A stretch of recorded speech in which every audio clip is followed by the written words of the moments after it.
Hey guys, Melissa here. Welcome to my channel. This video will be the full tutorial on how to make this prong ring. This is a Patricia Capotosto design, and it was featured in this copy of The Wire Artist. I've done a testimonial on this tutorial in the past, but in today's video we'll go over step by step. So if you want to see how to make this ring, just stay tuned and I'll show you how.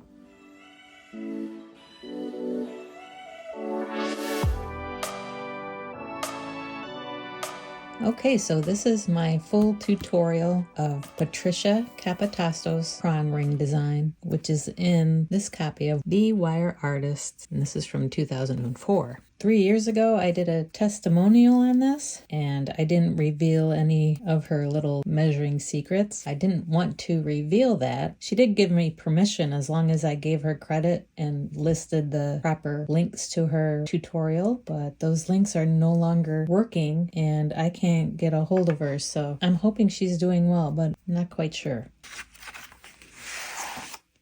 And I'll go through the instructions from her tutorial with you now. Okay, so she mentions this is an advanced project. The materials you'll need, which I'll tell you now, I don't go by that. This is a guideline. She mentions hard wire, half hard wire. All my wire is dead soft, and I happen to have 20 gauge square and not 21. So as long as you're in the vicinity, I would say you'll do just fine. But I do suggest if you happen to have copper, maybe practice on copper or brass before you head into like sterling silver or gold fill. So we got 21 gauge square hard wire, half hard, whatever that means, 23 inches. 20 gauge dead soft, which I'll be using for this. 8 inches, 18 gauge half round. Once again, mine is dead soft. It also says 1 foot, 20 gauge half round, half hard. I have all mine ready to go here. And your stone, she mentions this leaf shape. Don't ask me where you find that, but 17 by 9 by 7 millimeter leaf cut stone. That's what that is. So I have no idea. I stick around the 10 by 10 rounds up to 12 by 12 rounds. She mentions 12 by 10 by 7 ovals, octagons. I've used all those cushion cuts. I grabbed a cushion cut stone. It is pretty thick and chunky stone. Let me measure it out real quick for you. So this is an 11 by 11 by 9.5. So it's a little large, but put that off to the side. Okay, so tools, round nose pliers, flat nose pliers, flush cutters. I also grabbed some chain nose pliers. I just grabbed all my tools and the flush cutters. I just have those available. Ring mandrel, pen knife. I think she means just a little blade for lifting and separating. Masking tape, I use painter's tape. And scissors, nail polish remover, and cotton tip swab. I think that's for your Sharpie marks. Pin vise, just one of these. Felt tip pen. I use a fine tip Sharpie. Ruler, chamois, I think she means polishing cloth maybe, and a rawhide mallet, which looks like this. Here's a little snippet on Patricia here. I'll kind of quick read it to you. Patricia Capotosto strives for excellence in all that she does, and when you see her faceted rings, you know that she tries to live up to her own expectations. Starting with the standard form ring pattern as a base, see the June 2003 issue, which I don't have. She has explored the possibilities of setting various shapes and sizes of stones, and now has come up with yet another terrific pattern that you can check out at the end of this project. However, Pat does confess that the new setting took some figuring out to get to work every time, but we know that it was her experience with the basic pattern and her tenacity that has set her up for success. After all, Pat has made beautiful rings by setting both cabochons and faceted stones. It was just a matter of time before she reached her own personal goal. Now, in this project, she is happy to show you what she has learned. To find out more about this talented wire artist, refer to the feature artist story on page 16 in the February 04 issue of this magazine, and check out more of her work as a gallery artist in February 03 issue. I'm not sure if you can acquire those or not. I just figured I'd read it to you. Okay, step 1.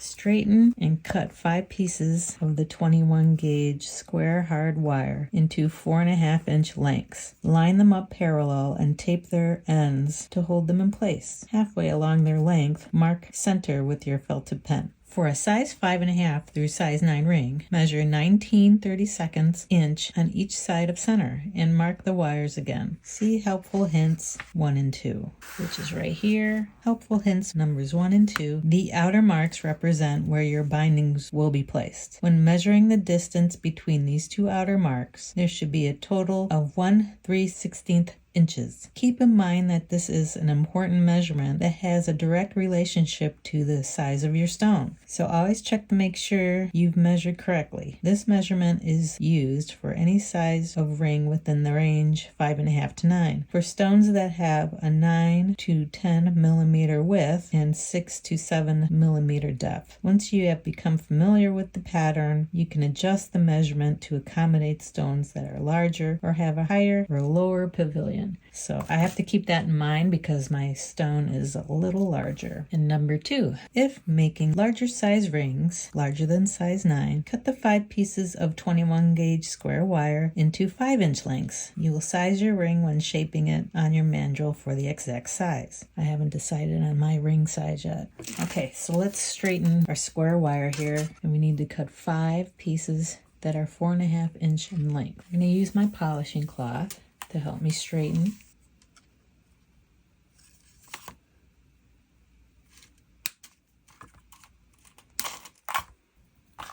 Okay, 5 pieces.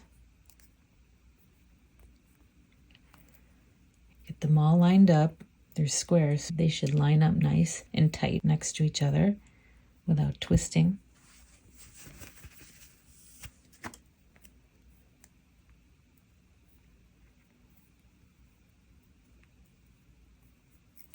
I'm going to cut some tape.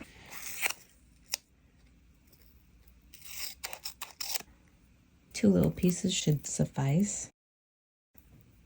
All right, let's get these guys lined up.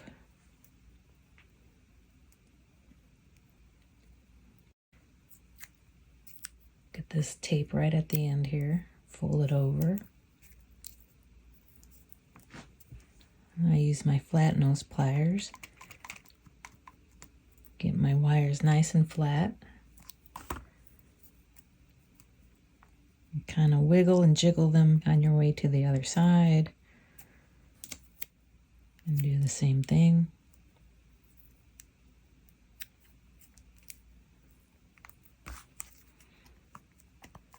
Press that down.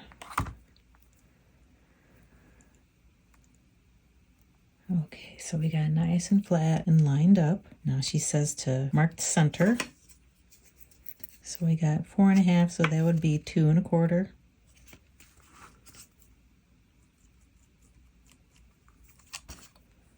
Two 1/4. Okay, and then we got 19/32. Okay, so if you're within the guidelines of her suggestions and your stone measures 10 and 12 millimeters and 7 millimeters thick, this is the measurement. See if you got 1 inch right here. I marked 19/32 right there, and then the total width 1 3/16 inches right there. I had that all marked out already. So 19/32 looks like it's 15 millimeters. So that's right here. And do the same for the other side. Find the center. Standard measurements. 19/32 is right there, which is equal to about 15 millimeters, and then 30 millimeters for the full width. 1 3/16 of an inch is approximately 30 millimeters. All right, so we are done with step 1. Let's go to step 2. Cut 2 pieces of 18 gauge half round wire into 3 3/4 inch lengths. File the end on one piece to remove all the sharpness, and on this end form a small hook that is slightly skewed to one side. See inset. Slip the hook over one of the outer marks and, working away from center, begin binding around the wires. See helpful hint number 3. If necessary, review binding techniques. That's okay. I'll go over it with you. Okay, so I got my 18 gauge half round. Let me pull this out straight. Okay, she says to cut 3 3/4 inch lengths.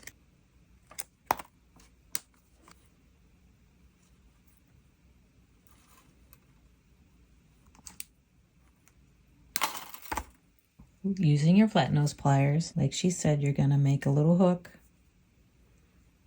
and bend it over askewed.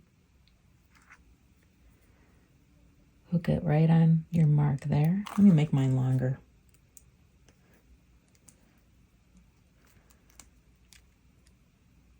I'm going to make it the width of my flat nose pliers. I guess I could go longer since we're working with 5 wires here. You've got the room. All right, so we're starting off on one of our outer marks, and we're gonna wrap away from the center. So I'm gonna grab the hook off to the side a little bit, and I'm gonna bring this over the edge nice and tight. Give it a little squeeze. I'm gonna push that over the edge nice and tight.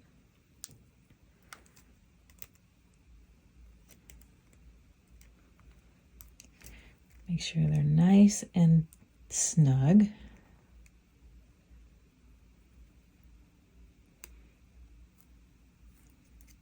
So 2 turns on one side, and we'll do the same for the other side. I'm gonna make a hook the size of my flat nose pliers.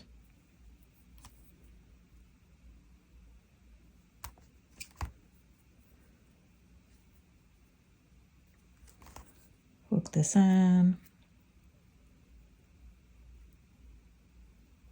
Bring that over the side. Make sure it's nice and snug.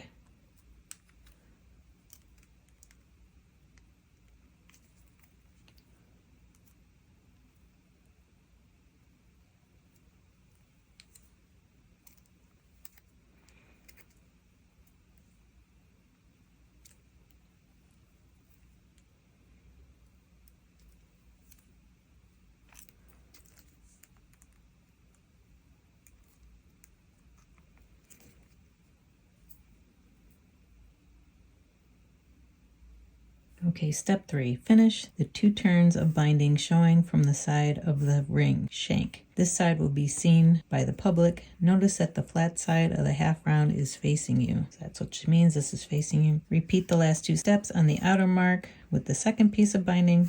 Check that the distance of the binding is still 1 3/16 inches. Hers are opposite, mine are on the same side, but I think that's quite all right. I don't think that'll affect anything. Okay, so let's measure. Mine's pretty good here.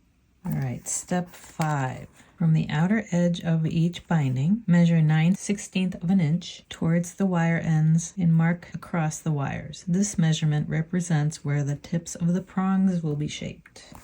All right, I'll show you real quick. 9/16 of an inch is this one right here.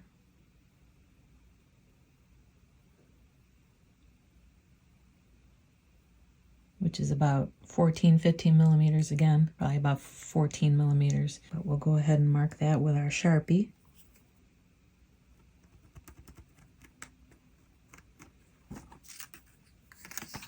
Do that on either side.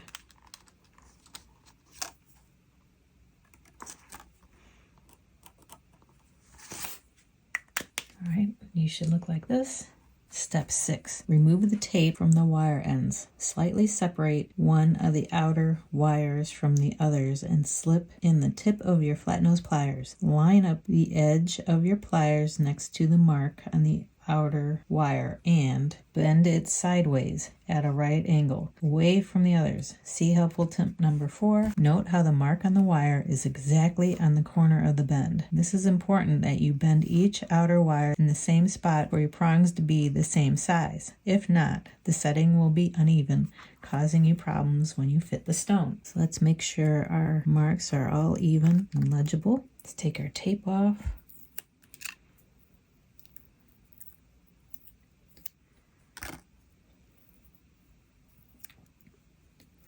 This is where it gets scary. Like she said, you gotta make sure that your prongs are all the same and you bend it right at that mark. So let's go ahead and do that. Let's slide our flat nose down right to that mark and give it a bend 90 degrees. I think that's pretty good, right? Let's do that to the other side. Gotta do that 4 times.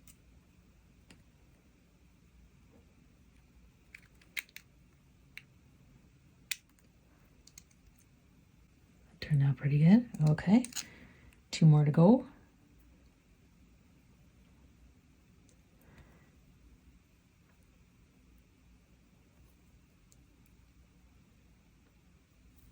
Okay, 1 more to go. I know you have wires sticking out all over the place. Bring that down right at that line and bend. All right, that's where we're at.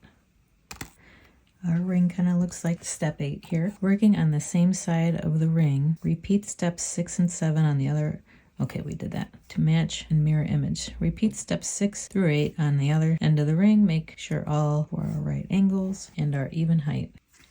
9. Hold on to one of the right angle bends with the tip of your flat nose pliers to keep the wire securely in place. Step 10. You fold the end of the wire back on itself. The tip of the prong will be slightly rounded. Number 11. Fit your pliers within the fold to hold on to the outer side of the prong as you shape it inwards, closing up most of the space within the tip of the prong. Do not crimp on the tip of the prong, as this may compromise the wire and it may break right at the tip when you least expect it. Okay, repeat steps 9 through 11 on the other side to match a mirror image. Check that all the prongs are the same height. Yeah, that's very important. Make sure everybody's the same height. Turn your work around and repeat 9 through 12 on the other end of the ring. Work carefully to make sure all 4 prongs are the same size. Okay, let's get going. Let's get all these folded. Just kind of take your time with this. Just kind of push the wire. And I kind of do the same side at the same time.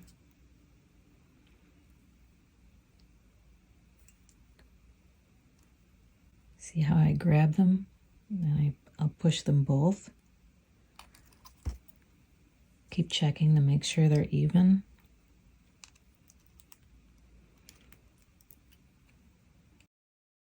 You can grab the top as well, like she did, and push.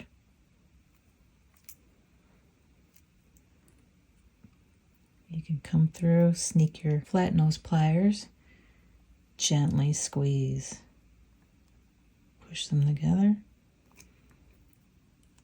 Same with the other one. Sneak your flat nose in there and gently squeeze. I don't want to squeeze them too tight just yet. I want to make them look like the picture. Okay, same with the other side. I'm going to grab them this direction and kind of fold them over.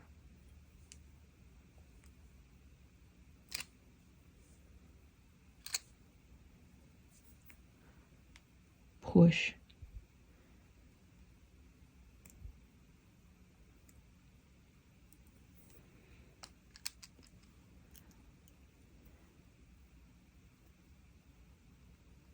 Squeeze.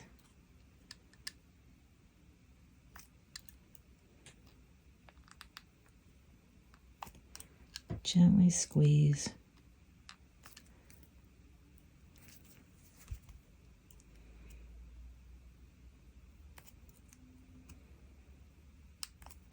Okay, so we got that going on.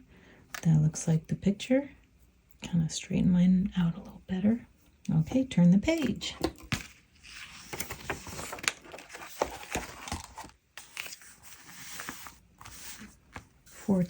Where the end of each prong wire meets up with the edge of the binding wire, trim off the excess. Each cut end should be butt up to the binding wire. Make sure all 4 prongs are the same size. Okay, this gets a little nerve-wracking because you're cutting.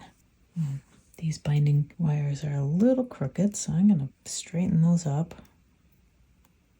Like I said, grab opposite corners and kind of give a squeeze. I'll straighten them up. Then you're going to cut your prong wire ends flush to that binding like this.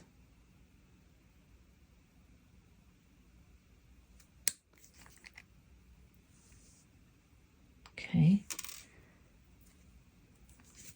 Both sides. Get your bindings out of the way. You don't want to cut the wrong thing. Okay, nice and flush.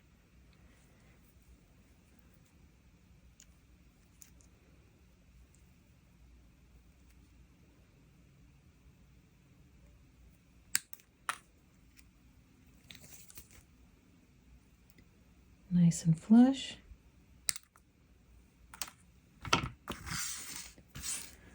Okay, so that's what we got. Number 15, working on one side, place your flat nose pliers across all of the wire and halfway along the prongs as you begin to take the end of the binding wire over the cut ends of the prongs. Continue binding around the base of the prongs until you have 5 additional turns of binding on. Stop on the same side you started. Cut, leaving enough to cover the width of at least 2 wires. Press firmly into place. Okay, so we're going to make 5 bindings. We'll just pick a side. So what I do is I take my flat nose right up to the edge. So I got some stability there. And I'm going to fold my binding wire over the edge, come around and press. Do the same to the other side. Bring that to the edge. Fold my wire, half round wire over, and then come around and press. So they're nice and snug and flush. And then make 5 bindings.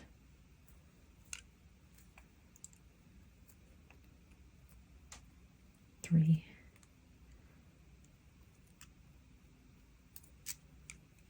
4,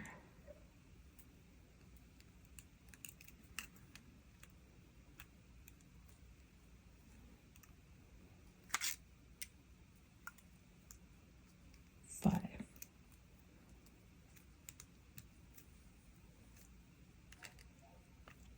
Ooh, I'm cutting it close here.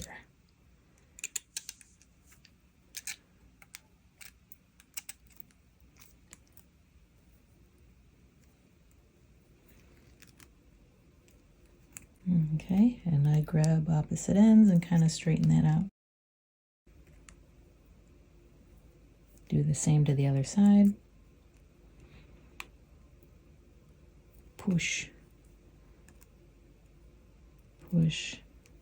Get it to the edge. Push. Nice and snug. 5 times around.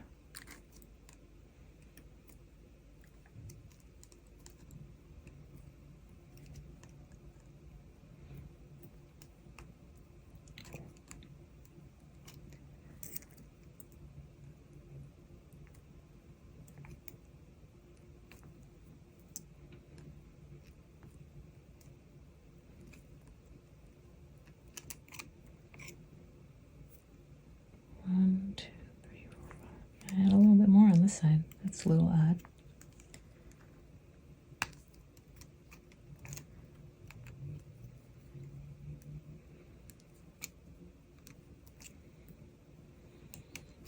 I cut them both the same length I did, didn't I? Sometimes I can be bad at that. All right. So you should end up with something like this.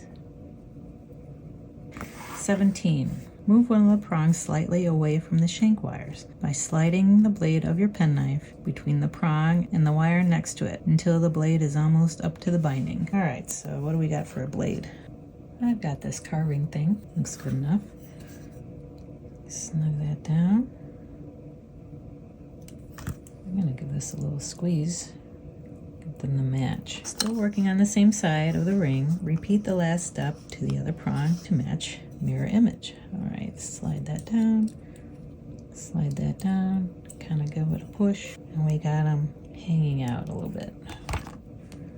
Turn the ring around and repeat the steps. Make sure all 4 prongs are even, and you can get rid of your marks at this point.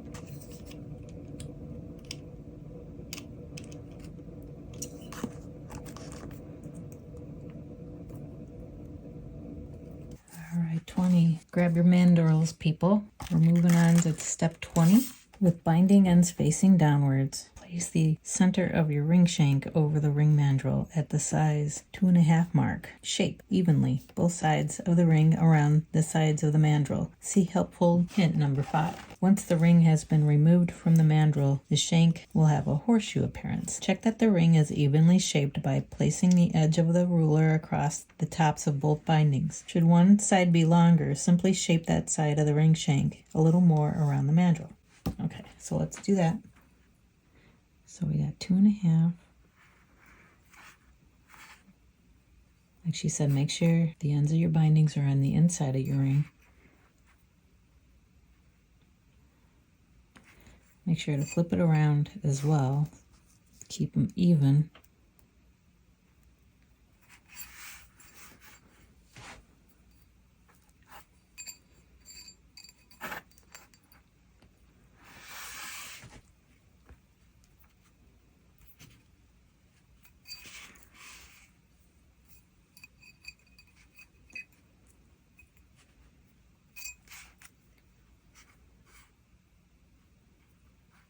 That looks good, right?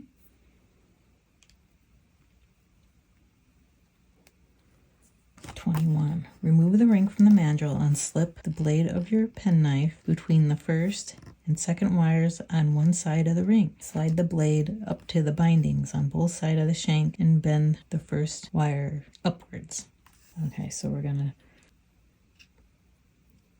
get this wire, one of the outer wires, bend it upward.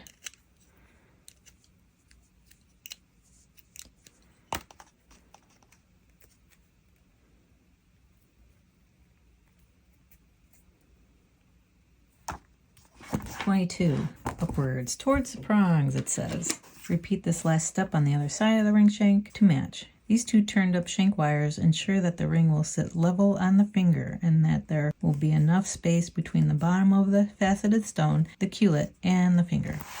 All right, so let's repeat. Oh, wrong wire, wrong wire. Get that bent up.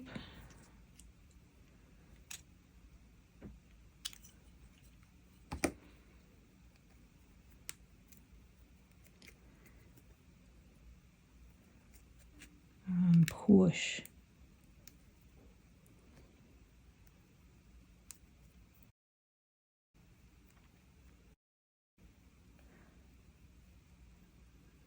Make sure they're even on either side. 223. Return the ring to the ring mandrel and stretch the shank, one size at a time until the ring sits at the desired size on the ring mandrel. See helpful hint number 6. Stretch the shank by taking the ring off each time you increase it one full size and turn the ring around to stretch the other side up to the same size. Stretch the shank up one more size and turn the ring around again and take it up yet one more size on that side, and so on until you have the desired size. After each increase in size has been done on both sides of the shank, check the ring to make sure that it's all still symmetrical. Let me kind of press these in. Nice and snug. Okay, let's go ahead and do that. I'm thinking I want like a 6, 6.5.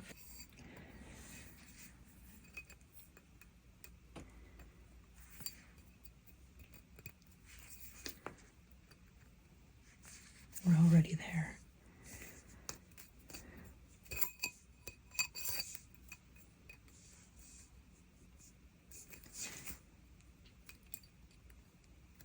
So if it's ending up bigger, you can pull the sides nice and tight to cinch that back up again, and then push.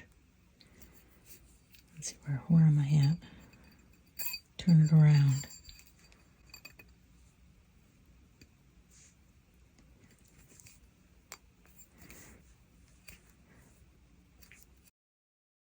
Because these 3 middle wires determine your size.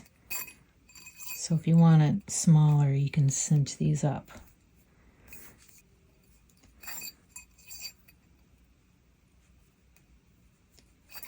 Check to see if we're symmetrical.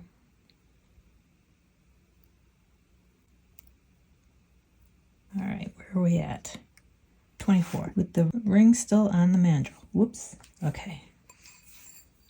With the ring still on the mandrel, put your thumb over the center of the 2 turned up shanks here. As you bend at a right angle, the 3 protruding wire ends sideways away from the prongs. Okay, this is going to lock in your size.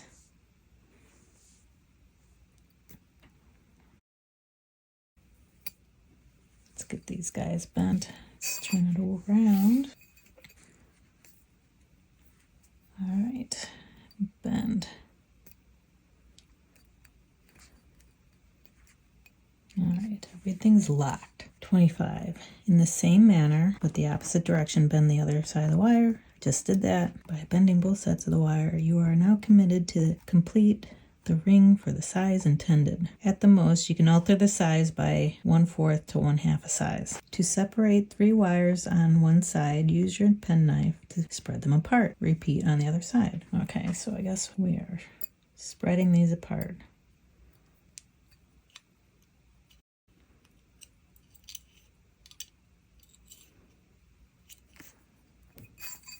Turn that around.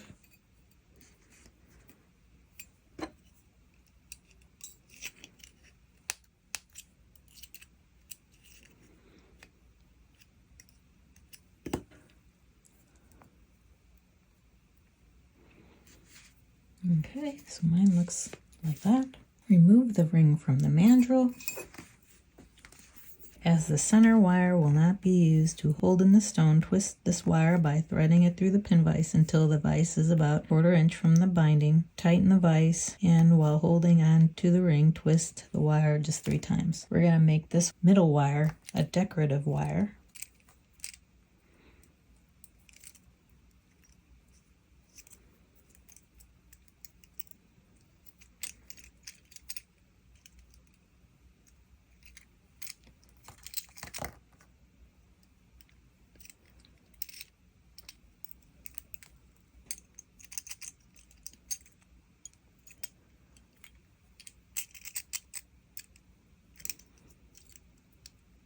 I'm going to use the other side.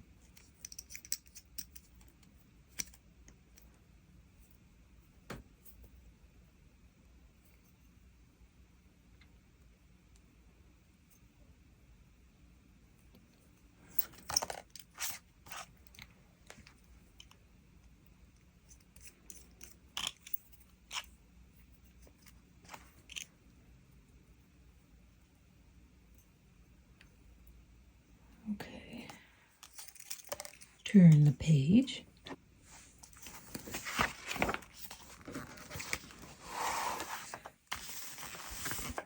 We're on the home stretch. Oh geez, we're gonna start working on prongs here. Using a pair of flat nose pliers that measure 1/8 inch, 3 millimeters, which mine do, 3 millimeters across its tip, take a hold of the first prong. The tip of the prong should be barely visible from the outer edge on the jaws. But first, I'm gonna smoosh them nice and tight.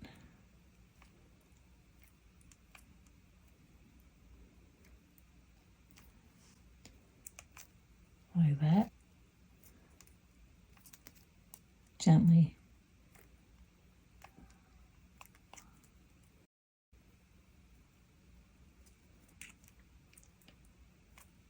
I smoosh them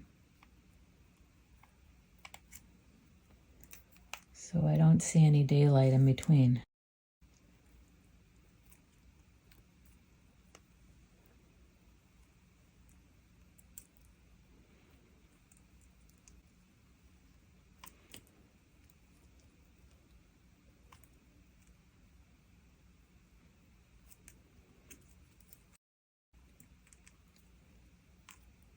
And I don't think I make my prongs as big. I don't think I make them 3 millimeters.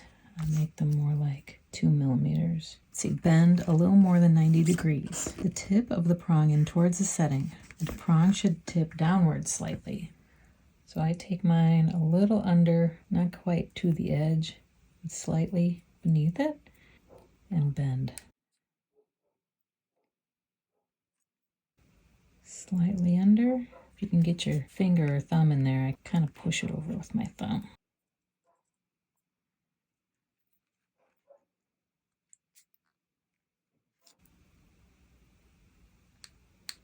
or finger. You can brace it with your finger and then bend it so you have a nice angle in it.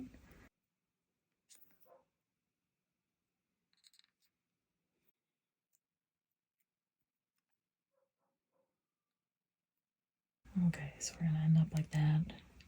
Okay, repeat steps 29 and 30 on the other 3 prongs to match the bend in the first prong. Check that all prongs are even and that they line up properly. See helpful hint number 7. Helpful hint number 7. Check the binding on each side of the ring to ensure that they remain in their positions, proper positions, straight across at the base of the prongs. If they move and look slanted, your stone will not sit straight. So yeah. Grab opposite corners and give a little squeeze. All right, let's move on. Shape a second bend lower down on the stem of the prong by using the tip of your round nose pliers. Hold on to the first bend as you bend the prong slightly more than 90 degrees outwards away from the setting. So we're going to bend outward. So we're going to snug one of our tips in the first bend. And we're going to bend it outward like that.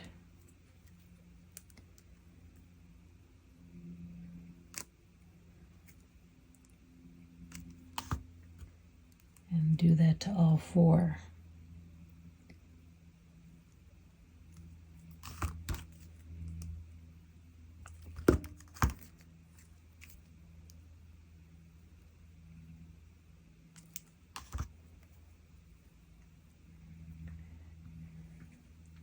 Oh, working diagonally. Oh, did I do that? I don't know. I'm getting ahead of myself. Working diagonally across the prong in step 32, shape the next prong using the same technique. So do opposite. 34. As you did the previous 2, shape the last 2 prongs as well. Check the prongs are even and that they line up.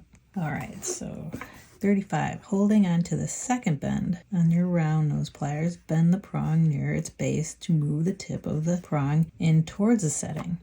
This bend is similar to the first bend you made on the prong, but not as obvious. So you're going to put your round nose plier up in the previous bend and bend it forward. Let's go to the opposite side. Bend it forward. Go across, bend it forward. And opposite, bend it forward. Okay, let's get everybody even.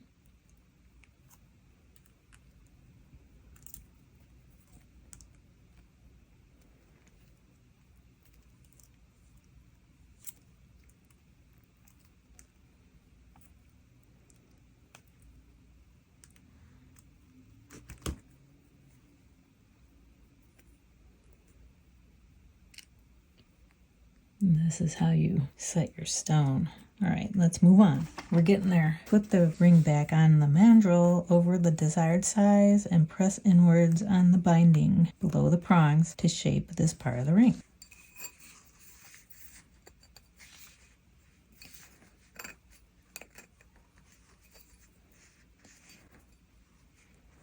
Okay, so we're going to push on the bindings.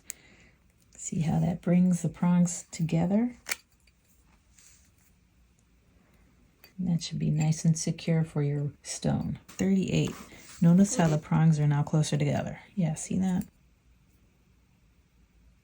Slip your stone in. Do we take this off? Yeah. Ooh, my stone might be too big.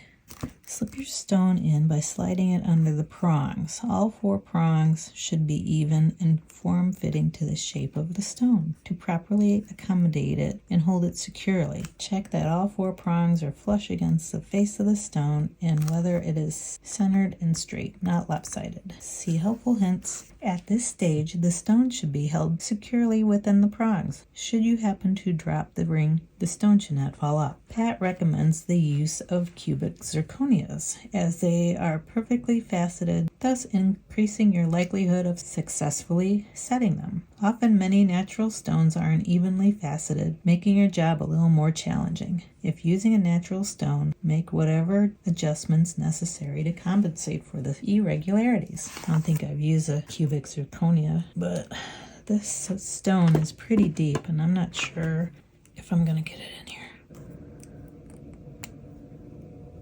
Ooh, no, that's too deep. Look at that.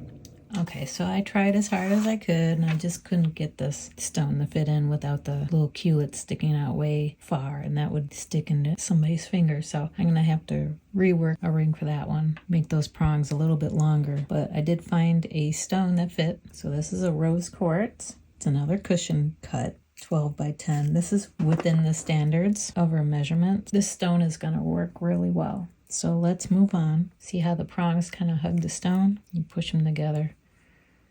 That's how your prongs should look. All right. Where are we at? I think we're at 40. The protruding wire ends that were not twisted will become the locking wires. Working with the first one, begin to lock the stone in by bending the wire sideways over the base of the closest prong. So let's follow the picture and go this way. Use your round nose pliers to hold on to the end of this wire as you continue to shape it just below the girdle of the stone, around to the other side of the ring. Guide the end of the wire around the base of the nearest prong and out of the underside of the stone. So we're going to go around that prong right there. So let's twist it.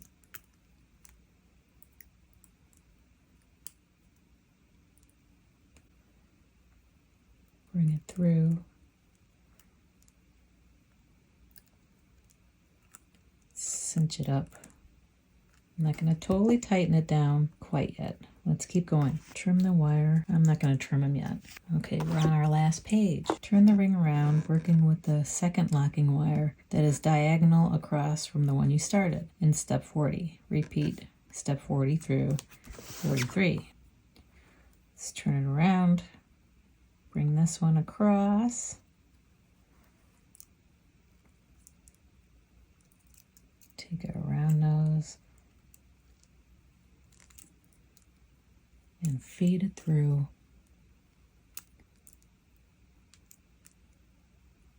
I kind of grab and twist to tighten.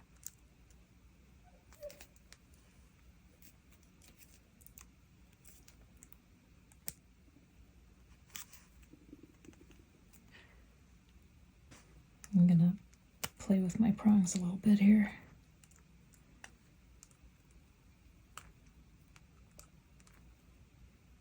As you've done before, take the next locking wire and guide it just below the first locking wire. Take this wire this way underneath and swing it around that prong.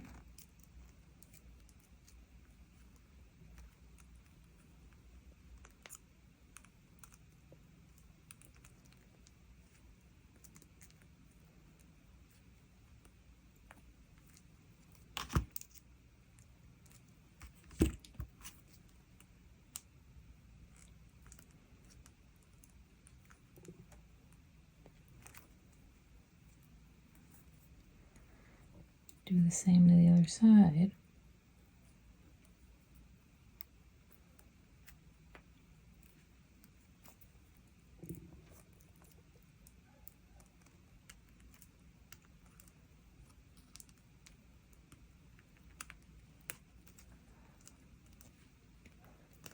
Snug it up.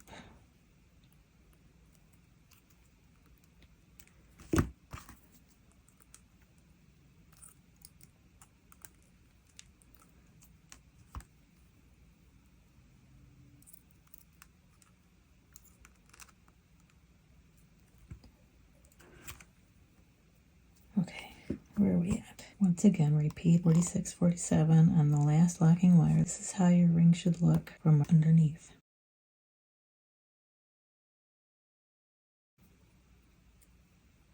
I'll cut them short now.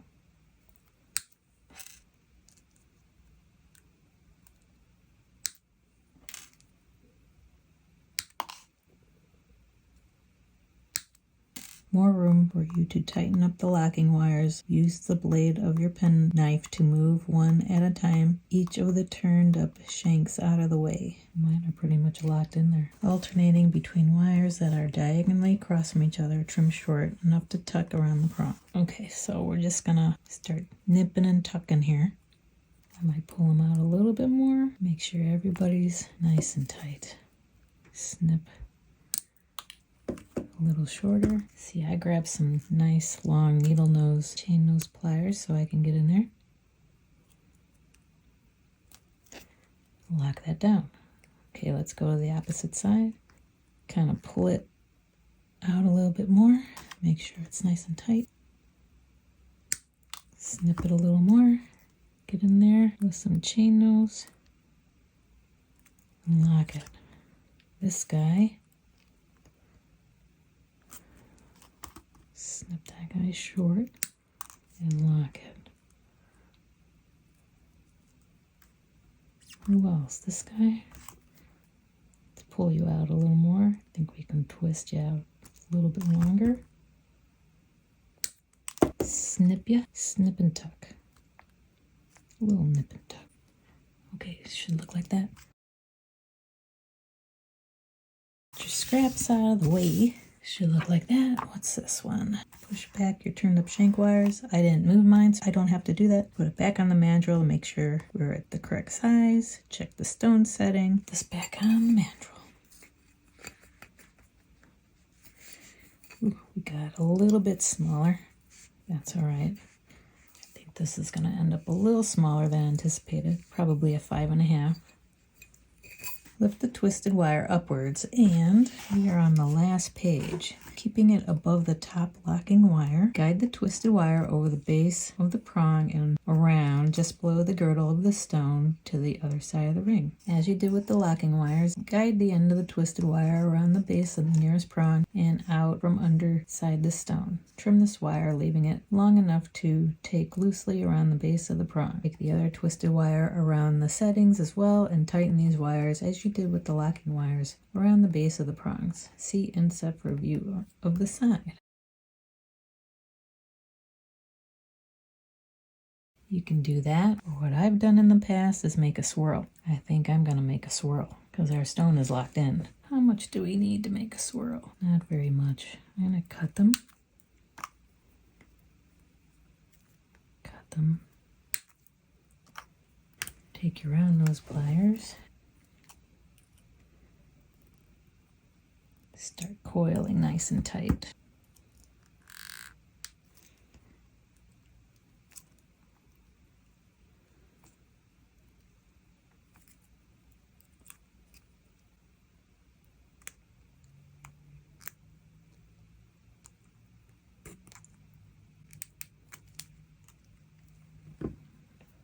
All right, do the same the other side.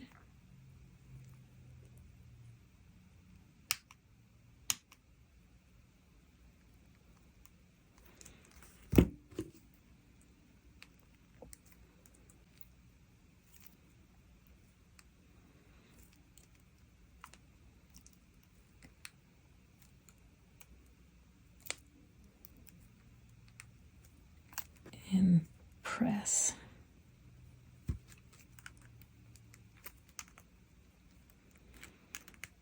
Press that in so it doesn't snag. Okay, so we got nice swirlies on either side. You can make smooth swirlies as well. You didn't have to twist the wire. You don't even have to do that if you don't want to. Okay, so our last step is wrapping the band. Using the appropriate length of 20 gauge half round, fold over one end and make a slightly skewed hook that is 5/16 long. See inset. With the hook next to the binding on one side of the ring, start binding by taking the longer end of the wire over the shank. A helpful hint 9. For a size 6.5 ring, cut a 10-inch length of 20 gauge half round wire. Adjust this length by about 1 inch for each increase in size.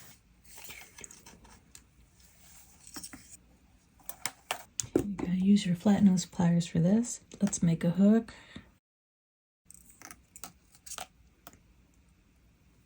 And start winding this around.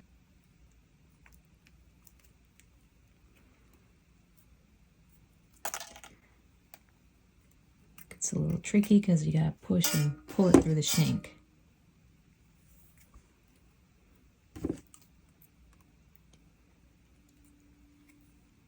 So I keep pulling, pushing through, pulling, pulling over, press, push it through, pull,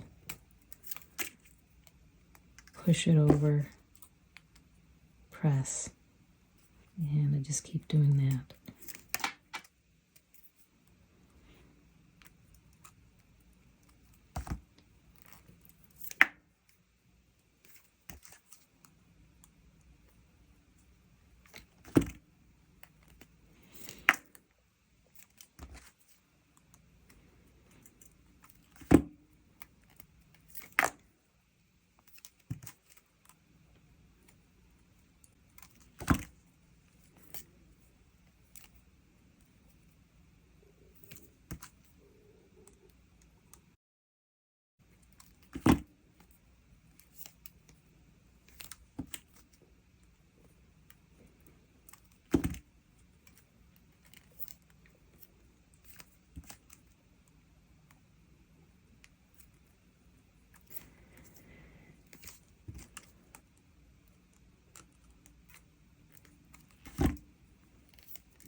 Continue binding along the full length of the shank to reinforce it. Cut both ends of the binding wire, leaving each long enough to take around to the inside of the shank. File both ends before pressing it firmly in place. So we're going to end them on the inside. Got to make sure they're not sharp.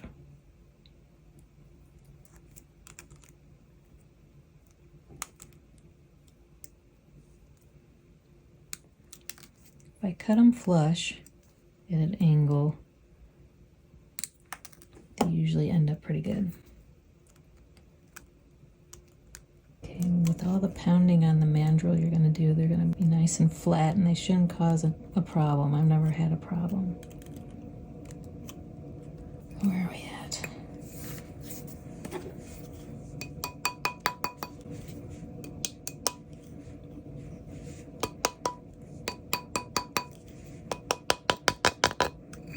So some tips while you're making this ring. I guess aim for a larger size because it's going to end up a little smaller in the end. Most likely a half to full size smaller with all the bindings and stuff. There we are. Just needs to be buffed and shined up. All right. think we're done. Slide the ring back on the mandrel and with a rawhide mallet firmly tap along the edge of the ring shank to make sure the ring fits to size. Yeah, we just did that. Thank you, Pat, for showing us how you make this lovely faceted ring. And I love this design. I hope she's doing okay. I haven't heard from her in a couple years, so I'm not sure. Let me go ahead and buff this out and I'll be back. Okay, here we are, all buffed out and shined up. I didn't scratch it up too bad, so there wasn't much buffing to do, just mostly on the prongs. And then I shined it up using my flex shaft.